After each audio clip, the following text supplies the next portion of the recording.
भक्ति के वश भगवान गोपी के यहाँ नाच रहे हैं और गोपियां शिकायत करने आई और कहती है तुम्हारा लल्ला मेरे बछड़े खोल देता है। तो मैया ने कहा ठीक करता है। बोले नहीं नहीं, कभी किसी भी समय खोल देता है। तो गोपी ने कहा थोड़ा डांट दिया करो। हाँ, मैया यशोदा ने कहा थोड़ा डांट दिया करो।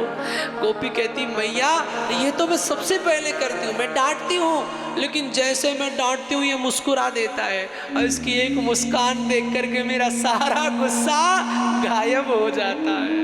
लखी जिन लाल की लाली। सोचो न, जरा कल्पना करके देखो एक मिनट। सांवरा श्याम सुंदर बंसी बजा रहा है और बंसी बजाते हुए मुस्कुरा रहा। एक मिनट वो छवि अपनी आंखों में लाओ, बावरे ना हो जाओ तो कहना। वो इतना प्यारा है। तुम इस संसार में इस गंदी सी चमड़ी के पीछे पागल हो, एक बार हमारे राधा रमन की मुस्कान जी भर के देखो, जीवन निहाल ना हो जाए तो कहना।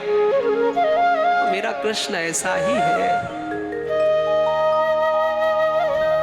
भगवान की शिकायत कर रही हो गोपियां। एक गोपी कहती मैया ये लाला तो इतना उद्यमी है गयो कि मेरे घर गयो और घर जाकर के यानी क्या किया, सबसे पहले मेरे घर को माखन खायो। अब माखन तो खाया कोई बात नहीं, मैंने कुछ नहीं कहा, लेकिन पता नहीं या कि बंदरन से कौन सी रिश्तेदारी कि या कि एक आवाज पे हजारों बंदर आए गए। अब पहले खुद खाया और उसके बाद में बंदरों को भी खिलाया। अब मैया जब बंदर भी पेट भर लिए तो इसने मटकिया सूंघी, देखा का अरे माखन तो बड़ा गंदा, सबरी मटकिया फोड़ दी। तो कन्हैया से मैया कहती क्यों रे लाला ऐसो काम करे तू। कन्हैया कहते ना ना मैया ये सबरी झूठ बोल रही है, ये सबरी झूठी है। मैया डांट लगाती मेरा लल्ला चोरी करे तो किसी दिन पकड़ के लाना, ऐसे क्यों दिखाती हो। कहा ठीक है पकड़ के लाऊंगी। एक प्रभावती नाम की पढ़ी लिखी सखी थी, थोड़ा ज्यादा चतुर थी, ज्ञानी थी, भगवान को पकड़ना चाह रही थी अपने चतुराई से, ज्ञान से। अब भगवान कभी ज्ञान से पकड़ में नहीं आते, भगवान जब भी पकड़ में आते हैं भक्ति और प्रेम से पकड़ में आते हैं। भगवान को बांधा जा सकता है तो केवल और केवल सरलता की रस्सी से बांधा जा सकता है, सरलता की सहजता की रस्सी से बांधा जा सकता है। एक दिन भगवान एक गोपी के घर गए तो गोपी ने चतुराई दिखाई, मटकी के ऊपर घंटी टांगी और कहा जब कन्हैया आएंगे माखन चुराएंगे तो घंटी बजेगी। अब भगवान पहुंच गए, भगवान ने घंटा देखा, भगवान ने आदेश दे दिया ओ घंटा बजियो मत। घंटा बोला भगवान जैसी तुम्हारी इच्छा। अब आप अब सब सोच रहे हैं कि घंटा भी कभी बात करे। हाँ जी, भगवान की सेवा में अर्पित हर एक वस्तु निर्जीव नहीं सजीव होती है।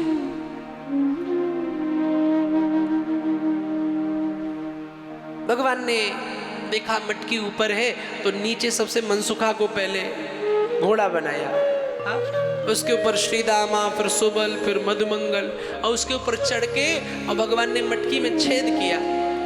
तो जैसे छेद किया तो दूध की मटकी थी तो दूध गिरने लगा, और जैसे दूध ऊपर गिरा तो घंटे ने देखा और घंटे ने कहा ओहो आज यहाँ पर दो दो लीला हो रही, एक तो भगवान दुग्ध पान कर रहे हैं और दूसरे भगवान का दुग्धाभिषेक हो रहा है, दूध से स्नान हो रही। और घंटे मटका हिलता था तो दूध भी गिरता था। तो जब भगवान का अभिषेक होता है तो क्या बजता है, घंटा। तो जैसे वो दूध गिरा सो घंटा टन टन करके बजने लग गया। अब जैसे ही घंटा बजा प्रभावती आई, चौरे कन्हैया पकड़ में आए गयो, आज तो ना छोड़ो। अब कन्हैया का हाथ पकड़ लिया, घूंघट निकाला। अच्छा पहले घूंघट की बड़ी अच्छी परंपरा थी, आजकल की तो मॉडर्न वाली बहुरिया। अब तो बहुरिया साड़ी ही नहीं पहनती है, अब तो वो शॉर्ट और वो पहले तो बहुएं घूंघट में रहती थी।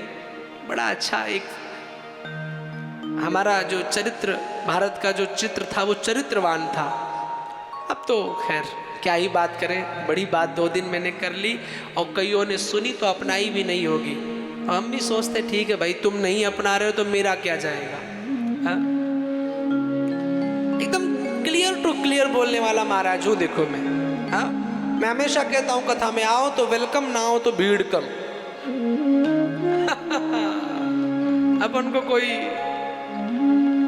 बोलो जय श्री कृष्ण। तो गोपी ने, प्रभावती ने पकड़ लिया ठाकुर जी को। अब पकड़ के लेके जा रही थी तो प्रभावती से कन्हैया ने कहा, ए गोपी मेरो हाथ दुख रहो है, नीलो पड़ जाएगा मेरो हाथ, तू ऐसे कस के पकड़ेगी। तो गोपी कहती एक तो पूरा शरीर से तू कालो और तेरा हाथ नीलो पड़ जाएगा। नाना गोपी ऐसे पकड़ेगी तो पक्को पड़ जाओगे। तो गोपी ने सोचा नंद का छोरा है, मैया खरी खोटी सुनाएगी अगर हाथ में कुछ हो गया, तो हाथ छोड़ा। तो क्या किया, प्रभावती के देवर का हाथ कन्हैया ने पकड़ा दिया। और सही बात बताऊं, गलत हाथ पकड़ लिया प्रभावती ने। और ये कथा मैसेज देती है, जिस दिन तुमने गोविंद का हाथ छोड़ा उस दिन दुनिया में तुम्हें सच्चा हाथ नहीं मिलेगा। जिसका भी पकड़ोगे गलत मार्ग ही मिलेगा, सच्चाई का मार्ग नहीं मिलेगा। सच्चाई का मार्ग तब तक मिलेगा जब तक आप गोविंद का हाथ पकड़े रहेंगे। प्रभावती देवर को लेके गई और घूंघट में थी, उधर भगवान कन्हैया चुपचाप जाके लेट गए राजा बेटा बन के। हाँ? हमारे गांव में मैया कहे सुंदर बालक को राजा बेटा बन के आए गए। भगवान जाके लेट गए। मैया आज मुझे बुखार आए गए, फीवर। ठाकुर जी लेट गए। अब प्रभावती आई, ओ यशोदा बाहर निकल, बड़ी बड़ी बातें मारती थी, देख तेरे लल्ला को पकड़ लाई, आ जा। अब यशोदा को लगा मेरे लाल को, और मेरे लल्ला को तो बुखार है दोपहर से। बाहर आई, अरे गोपी कौन को पकड़ के लेके आए गई, का देख तेरा लाला। यशोदा ने कहा जरा मुख तो उठा, घूंघट तो उठा। और जैसे घूंघट उठाया सो देखा कि मेरा देवर। ओहो गोपी शर्माए गई, पीछे खड़े कन्हैया तीली लीली करने लग गए। अंगूठा दिखाए में लग गए। भगवान के दर्शन कब होंगे, जब घूंघट के पट खोलोगे तब होंगे। घूंघट के पट खोल तो ही पिया मिलेंगे।